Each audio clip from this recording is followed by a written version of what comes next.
Starting में जब 10th से 11th में जाते हैं तो ये बहुत बड़ा चेंज आता है बेसिकली हमारे सिलेबस पॉइंट ऑफ व्यू। और जो सब्जेक्ट होता है ये बहुत टफ होते हैं। बाकी अगर हम 10th तक देख रहे हैं, 10th तक तो बेसिकली रोट लर्निंग ही चल रहा था। तो मैक्सिमम बच्चों को प्रॉब्लम आती है।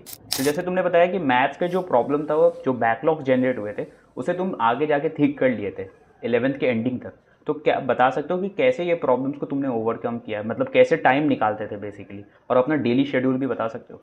एक तो यूं है, जैसे जो चीज़ समझ में नहीं आए ना तो हम उसे छोड़ देते हैं। एक तो उसे छोड़ना नहीं है, उस पर ट्राई करना है, जितना दिमाग हो उसके वो लगाना है उस पर। अगर छोड़ दिया तो फिर वो छूट ही जाएगी।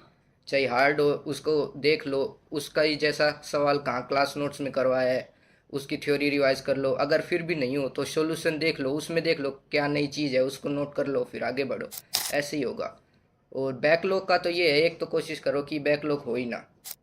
टीचर जैसे लाइव क्लास के साथ साथ ही चलते रहो, बैकलॉग होगा ही नहीं। फिर रोज क्लास नोट्स करो, रिवाइज करो, डीपीपी करो, तो बैकलॉग होगा ही नहीं। और हो भी जाए तो संडे वगैरह को, या जिस दिन क्लास कैंसिल हो जाए उस दिन, या वीडियो को 2x पे करके ऐसे करके कवर कर लो। ओके। तो यार जब जैसे तुम्हारे बैकलॉग होते थे, जैसे जनरली क्या होता है यूट्यूब पे अगर मेरे से कोई पूछता है जैसे भैया इलेक्ट्रोस्टैटिक्स चैप्टर में बैकलॉग हो गया है, तो मैं जनरली रिकमेंड करता हूँ वन शॉट देख लेने का, बिकॉज आपके पास ऑब्वियसली 30-35 लेक्चर्स देखने का टाइम नहीं होता है।